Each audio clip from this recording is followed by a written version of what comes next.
जो आज हम लोग शुरू कर रहे हैं एक नया टॉपिक, धातु कर्म और उसके सिद्धांत। धातु कर्म यानी कि मेटलर्जी। तो इसमें होता क्या है कि जितनी भी शुद्ध अवस्था में हमारे दैनिक जीवन में जो जिन धातुओं का हम प्रयोग करते हैं वे वास्तव में वैसी नहीं होती।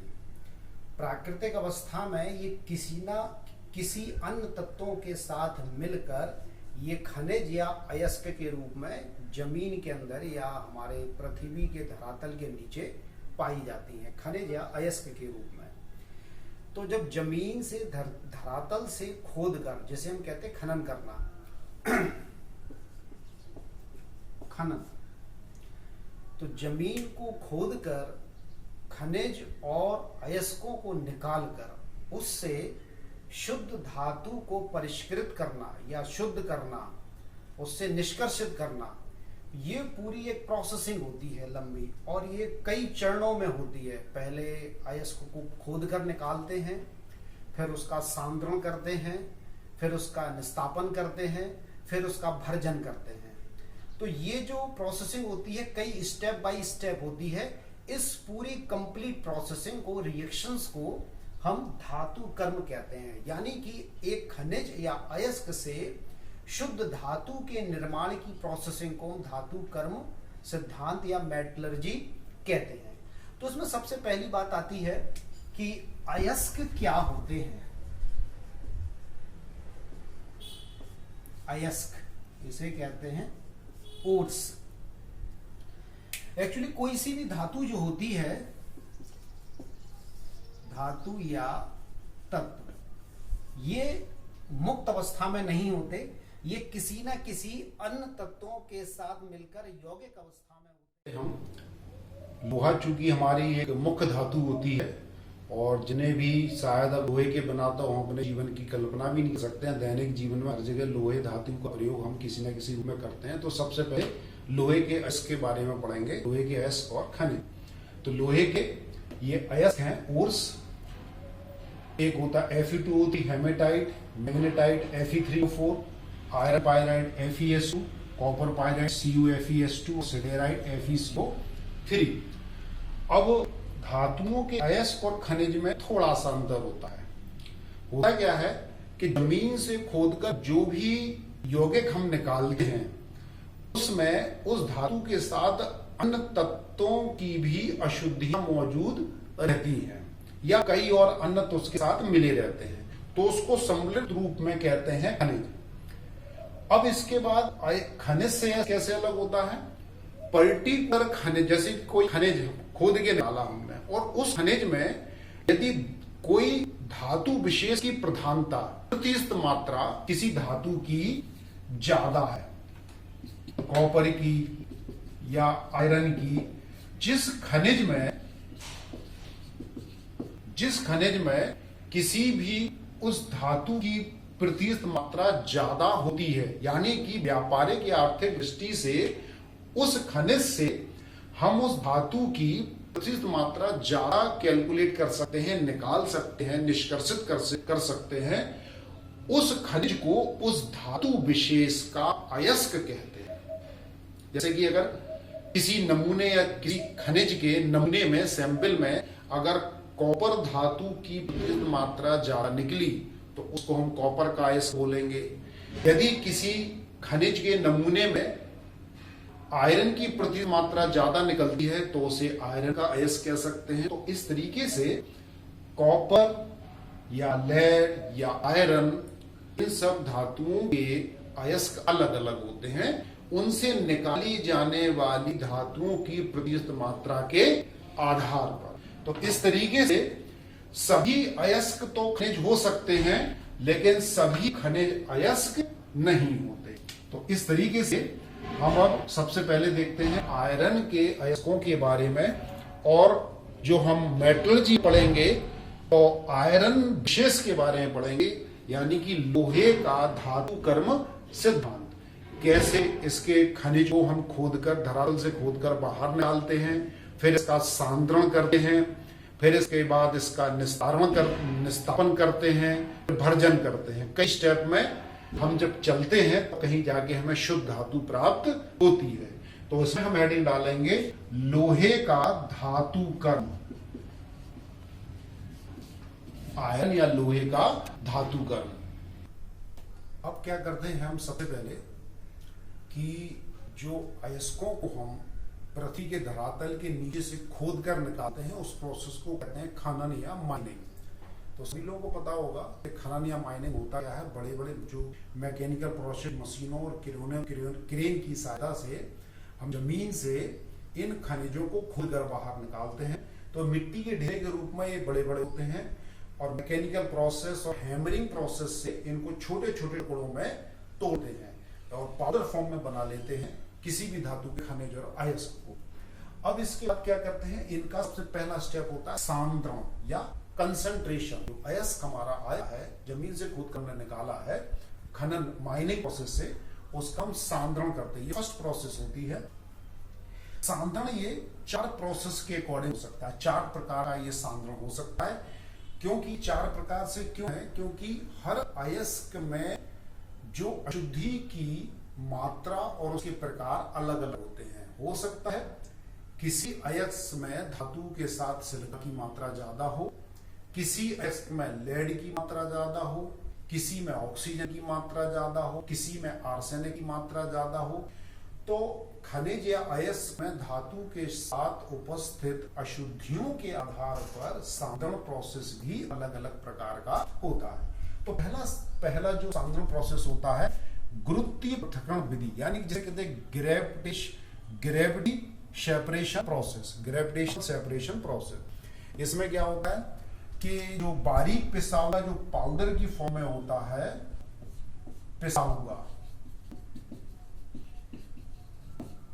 पिसा जो अयस्क होता है उसको वायु की धारा, उसे जल की धारा के साथ फ्लो कराते हैं।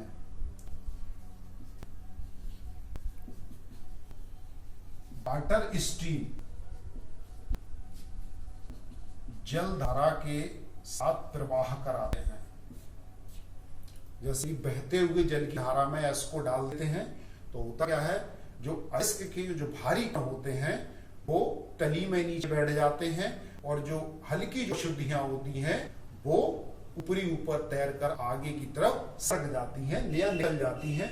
इस प्रोसेस को हम कहते हैं गुरुत्वीय पृथक्करण विधि, जिसमें अयस्क के जो भारी कण होते हैं वो आगे की तरफ नीचे बैठ जाते हैं और अशुद्धियां आगे निकल जाती हैं। इस प्रोसेस को कहते हैं, एक प्रोसेस होता है बिफ्ले विधि। बिल्फिले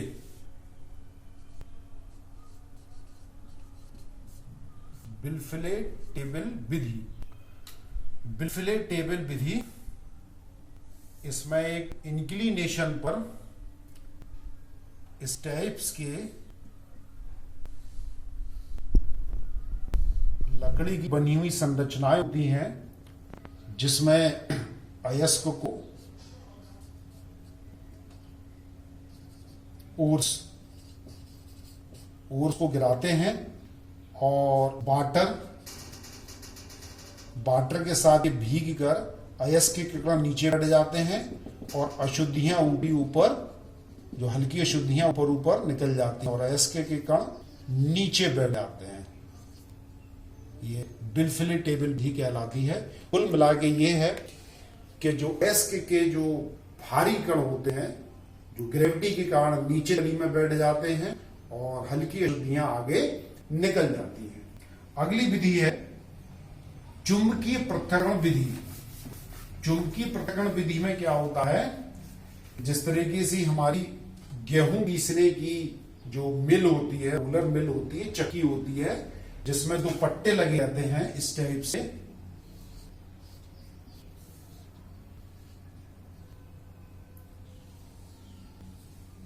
ये पट्टा होता है। मैग्नेटिक स्ट्रिप भी कहते हैं, जिस चुंबकीय पट्टा होता है, मैग्नेटिक फील्ड लगा देते हैं तो इस पट्टे पे बारीक पिसे हुए अयस्क को रख देते हैं। जो बारीक पिसा हुआ अयस्क इसके ऊपर रख देते हैं तो चुंबकीय प्रभाव के कारण जो चुंबकीय पदार्थ होते हैं वो एक तरफ हो जाते हैं और अचुंबकीय पदार्थ नॉन मैग्नेटिक पदार्थ अलग हो जाते हैं और चुंबकीय पदार्थ एक तरफ हो जाते हैं। इस प्रोसेस को कहते हैं चुंबकीय पृथक्करण विधि या मैग्नेटिक सेपरेशन प्रोसेस। अब इन दोनों के बाद जो अगला जो सांद्रण प्रोसेस होता है, ये बहुत इंपॉर्टेंट है, आता भी जाता है, शॉर्ट नोट में भी आता है कि फेन-पिल्बन विधि क्या होती है। तो अब हम देखेंगे फेन-पिल्बन विधि, जिसे कहते हैं फ्रॉथ फ्लोटेशन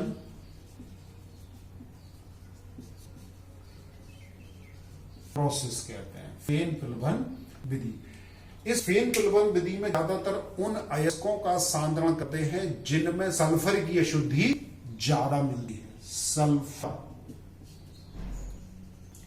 यानी कि सल्फर युक्त जो अयस्क होते हैं उनका सांद्रण फेन-पिल्बन विधि के से करते हैं।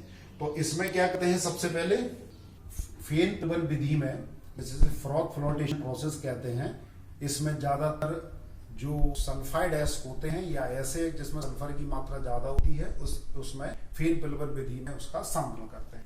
इसमें क्या करता है, इसमें ये होता है कि एक टैंक होता है, टैंक में टारपीन का तेल मिला देते हैं, पानी मिला देते हैं और उसमें सोडियम इथाइल जेंथेट की मात्रा मिलाकर नीचे से गर्म वायु प्रवाहित करते हैं। तो इससे होता क्या है, वायु की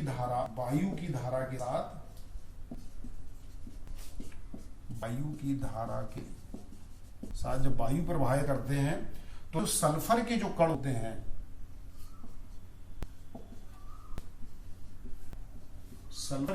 होते हैं, वो तेल से भीगकर, तारपीन का तेल होता है, तेल के साथ भीगकर एक झाग बना लेते हैं और ये झाग के रूप में ऊपर आ जाते हैं।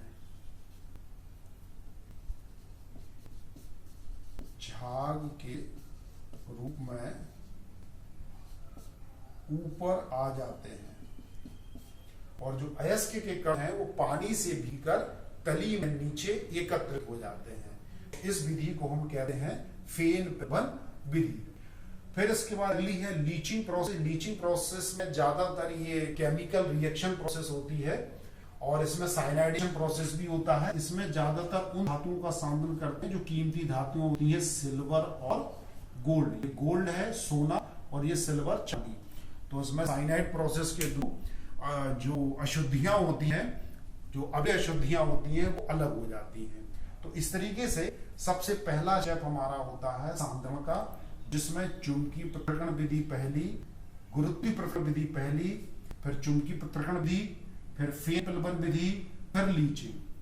तो इन विधियों का उपयोग हम अयस्क में उपस्थित अलग अलग स्वभाव वाली अशुद्धियों के आधार पर तय करते हैं कि उस अयस्क का सांद्रण हम किस विधि से करें।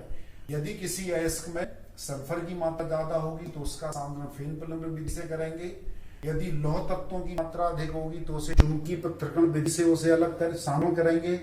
और यदि कोई अशुद्धि है तो उसको गुरुत्वीय पृथक्करण विधि से सांद्रण करते हैं। तो इस तरीके से ये हमारा सांद्रण वाला प्रोसेस हुआ या स्टेप हुआ। इसके बाद हम इसका दूसरा जो स्टेप हमारा आता है वो आता है निस्तापन, कैल्सिनेशन प्रोसेस। तो इसी के आगे जस्ट हम चाहेंगे कि इसके बाद अयस्क का हम करते हैं कैल्सिनेशन। दूसरा स्टेप आता है निस्तापन या कैल्सिनेशन। तो दूसरी विधि जो निस्तापन या कैल्सिनेशन होती है, ये जो प्रोसेस होती है, जो सेकंड प्रोसेस होती है, ये परावर्तनी भट्टी में ये प्रोसेस होती है। और इसमें क्या करते हैं, जो अयस्क को एक तरह से हम सेकते हैं, सेकने की प्रोसेस होती है। तो वायु की अनुपस्थिति में गर्म करते हैं, वायु की अनुपस्थिति में इसको यहां गर्म किया जाता है। किसको? ओर्स को गर्म किया जाता है। क्योंकि सांद्रण वाले प्रोसेस में हमने देखा जो हमारा ओर्स था यानी कि अयस्क था, वो या तो जल से भीग चुका है, H2O से भीग चुका है, या ऑयल से भीग चुका है। जैसे कि ग्रेविटी सेपरेशन प्रोसेस में जल जो पिसा हुआ अयस्क होता था उसमें जल मिला देते थे, जल के साथ धोते थे। और जो फेन प्रबंध विधि में तेल मिला देते थे। यानी कि पहले वाले स्टेप में अयस्क में या तो जल मिल चुका होगा या फिर तेल मिल चुका होगा। तो उस नमी को दूर करने के लिए एक तरह से जो परावर्तनी भट्टी में अयस्क को सेका जाता है। सेकने से क्या होता है, इसकी नमी दूर हो जाती है। मोस्टली सेकने से इसकी नमी दूर हो जाती है। अयस्क में जो नमी रहती है वो नमी दूर हो जाती है। और मोस्टली होता क्या है, क्रिस्टलीय जलयुक्त जो ऑक्साइड या हाइड्रोक्साइड या जो कार्बोनेट होते हैं, वही अयस्क तो ऑक्साइड के फॉर्म में होगा या हाइड्रोक्साइड के फॉर्म में होगा या कार्बोनेट की फॉर्म में होगा। तो क्रिस्टलीय जलयुक्त जो ऑक्साइड होते हैं, हाइड्रोक्साइड होते हैं या कार्बोनेट होते हैं, वो अपने ऑक्साइड में कन्वर्टेड हो जाते हैं या बदल जाते हैं, परिवर्तित हो जाते हैं। और नमी दूर, नमी का मतलब वाटर मॉलिक्यूल इनसे जो होगा वो दूर हो जाएगा। तो जैसे कि फॉर एग्जांपल एक रिएक्शन से समझा रहा है, फॉर कैल्शियम कार्बोनेट है, ये चूना पत्थर है। चूना पत्थर को जो हम गर्म कराते हैं उच्च तापमान पर, ये गर्म करा रहे हैं हम इसको, तो ऑक्साइड मिलेगा CaO और CO2 निकल जाती है। ये CO निकल गई, यानी कि कैल्शियम ऑक्साइड बन गया। इसी तरीके से एल्युमिनियम का भी ऑक्साइड है Al2O3.2H2O। जो हम इसको गलनांक ताप के नीचे गर्म कराते हैं तो एल्यूमिना प्राप्त होता है Al2O3+2H2O। ये इसी तरीके से लिमोनाइड होता है, लिमोनाइड Fe2O3.3H2O, तो बनता है हमारा Fe2O3+3H2O। तीन जल के अणु बाहर हो जाते हैं। फेरिक ऑक्साइड प्राप्त होता है हमें, फेरिक ऑक्साइड में प्राप्त होता है। तो इस तरीके से जो वाटर, तो ये लिखा शॉर्ट फॉर्म लिख दिया, क्रिस्टलीय जलयुक्त जो भी ऑक्साइड होंगे या हाइड्रोक्साइड होंगे या कार्बोनेट होंगे, वो अपने अपने ऑक्साइडों में, यानी कि वाटर मॉलिक्यूल लॉस होने के बाद जो ऑक्साइड बचते हैं वो ऑक्साइड हमें प्राप्त होते हैं। और इसमें जो पदार्थ होता है या जो गैस होता है वो एक पोरस फॉर्म में आ जाता है, छिद्रयुक्त, जिसे हम धूसर भी कहते हैं, पोरस फॉर्म में आ जाता है धूसर। और ये वो फॉर्म होती है जिसे आसानी के साथ हम अपचयित कर सकते हैं। अपचयित यानी कि जो पोरस जो अयस्क अब हो जा रहा है निस्तापन के बाद, उसका अपचयन अब आसानी के साथ किया जा सकता है। तो अगला जो स्टेप होता है वो अपचयन प्रोसेस होता है। और ये अपचयन की क्रिया जिस प्रोसेस के तहत होती है उस प्रोसेस को कहते हैं भर्जन या रोस्टिंग कहते हैं। तो अगली जो प्रोसेस होगी हमारी भर्जन या रोस्टिंग। अब देखते हैं भर्जन में, जिसे रोस्टिंग प्रोसेस भी कहते हैं। तीसरा जो स्टेप होता है धातु कर्म का, इसमें क्या होता है, अयस्क जो निस्तापित होके जो अयस्क आया है, कैल्सिएटेड ओर्स आया है भर्जन वाले प्रोसेस में, अब इसको क्या करते हैं, वायु की उपस्थिति में गर्म करते हैं। इसमें हमने क्या किया था, इसमें हमने वायु की अनुपस्थिति में गर्म किया था। और यहां वायु की उपस्थिति में जब इसको गर्म करते हैं तो तीन चीजें होती हैं। और मोस्टली इसमें जो रोस्टिंग प्रोसेस जो करते हैं, जो सल्फाइड अयस्क जो होते हैं, सल्फर वाले, जिनमें सल्फर की मात्रा रहती है, उनका भर्जन ज्यादातर किया जाता है। उसमें क्या होता है, इसमें सबसे पहली बात जब से रोस्ट करते हैं तो एक तो अयस्क की बची कुची थोड़ी बहुत नमी रहती है, जो कि अगर निस्तापन प्रोसेस में नहीं निकल पाई है वो नमी दूर हो जाती है। और जो कार्बनिक जो अशुद्धि होती है, यानी कि कुछ ऐसी जो कार्बनिक ऑर्गेनिक मटेरियल्स होते हैं वो भी दूर हो जाते हैं। और जो अधातु होते हैं, अधातु की बाष्पशील अशुद्धि ऑक्साइड के रूप में बदल जाती है। जैसे धातु में सल्फर है, सल्फर ऑक्सीजन के साथ क्रिया करके SO2 के फॉर्म में निकल जाएगी। इसी तरीके से फास्फोरस यदि होगी, S+8O2 = 8SO2। इसी तरीके से फास्फोरस की अशुद्धि, फास्फोरस भी ये अधातु होती है और ये भी ऑक्सीजन के साथ क्रिया करके, चूंकि ऑक्सीजन की उपस्थिति में जब गर्म कर रहे हैं तो ये P4O10 फास्फोरस पेंटाऑक्साइड बनता है। आर्सेनिक के ऑक्साइड भी बनते हैं। आर्सेनिक की अशुद्धि तो रहती ही है, तो आर्सेनिक जो भी आर्सेनिक उपस्थित होगा वो ऑक्सीजन के साथ क्रिया करके 2As2O3 बना लेता है। इसे हम कहते हैं आर्सेनियस ऑक्साइड। आर्सेनियस ऑक्साइड बना लेता है ये। इसी तरीके से मान लो कि यदि कॉपर है 2Cu2S+3O2, ये कॉपर ऑक्साइड बना लेगा Cu2+2SO2 बना लेगा, क्यूप्रस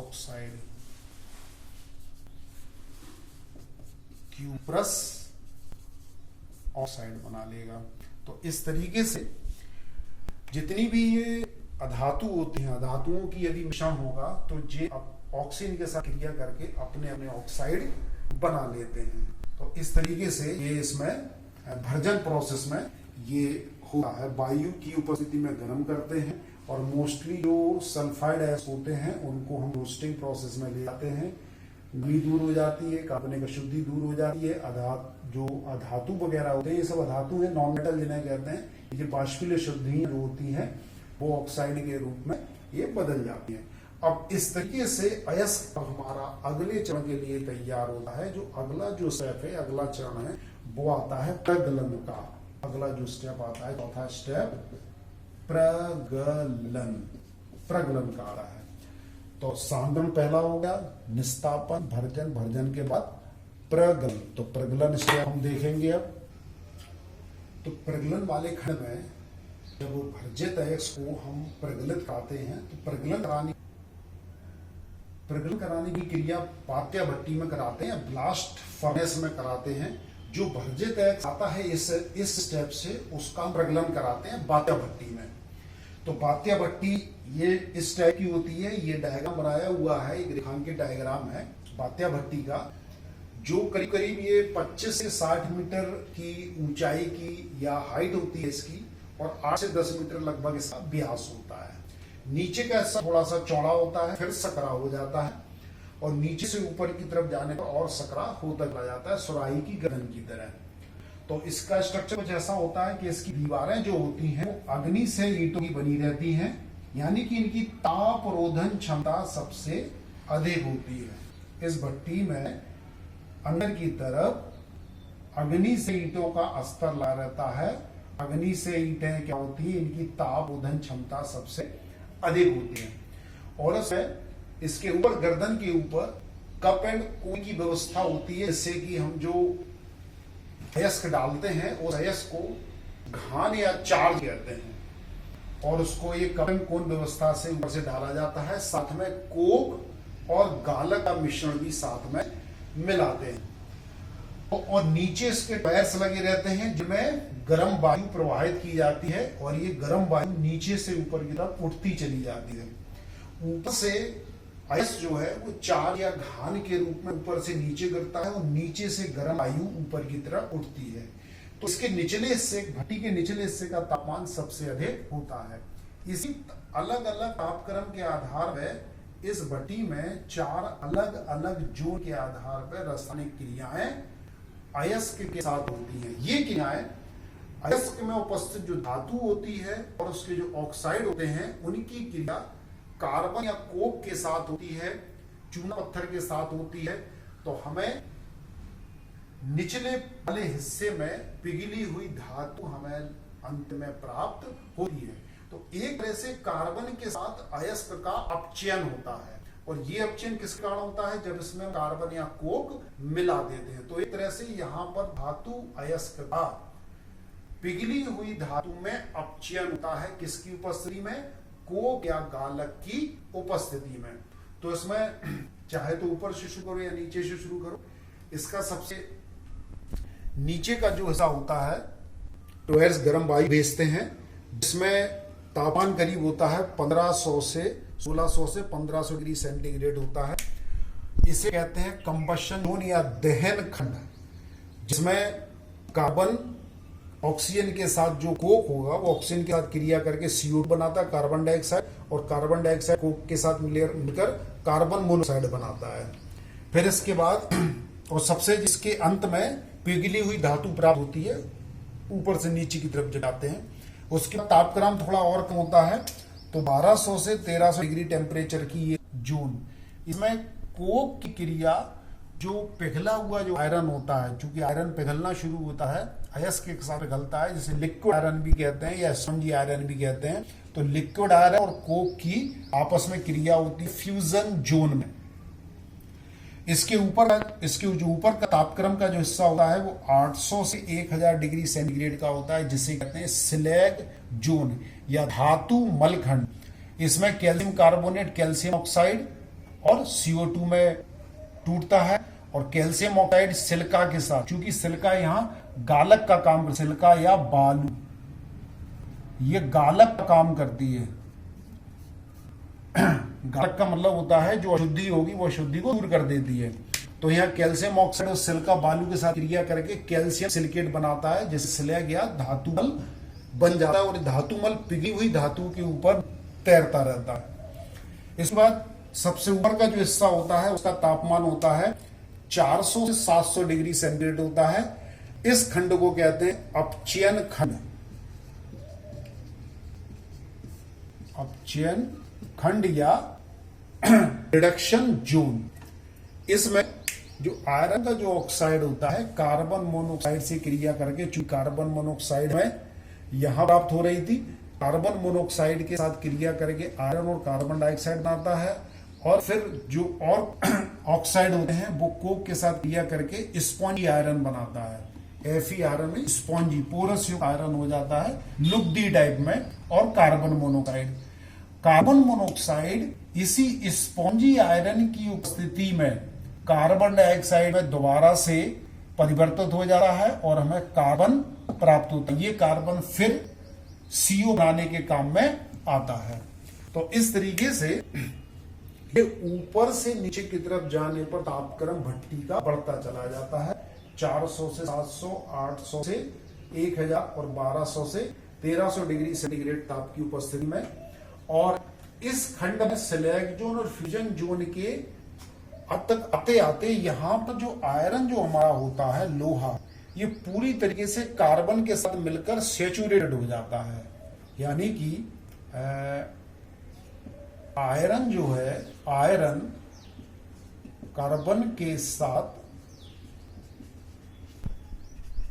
सैचुरेटेड हो जाता है पूरा यहां तक आते आते। और इस तरीके से हमें सबसे नीचे गिली हुई पिघला हुआ लोहा प्राप्त होता है, और उसके ऊपर ये धातुमल जो बना हुआ है कैल्शियम सिलिकेट, ये धातुमल ये ऊपर इकट्ठा हो जाता है, जिसे हम अलग कर लेते हैं, और लास्ट में पिघला हुआ लोहा प्राप्त होता है। उस पिघले हुए लोहे को पिग आयरन कहते हैं। पिग आयरन, जिसे हम कच्चा लोहा भी कहते हैं।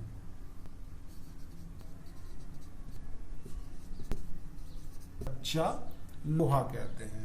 तो इस तरीके से हम अयस्क में ऊपर से जब गालक और कोक मिलाकर जब कप कोन की व्यवस्था से भट्टी में ऊपर से नीचे की तरफ गिराते हैं, टोयर्स के द्वारा गर्म वायु प्रवाहित करते हैं, तो नीचे भट्टी के निचले हिस्से का तापमान गर्म वायु की उपस्थिति में 1500 से 1600 डिग्री टेम्परेचर के लगभग हो जाता है।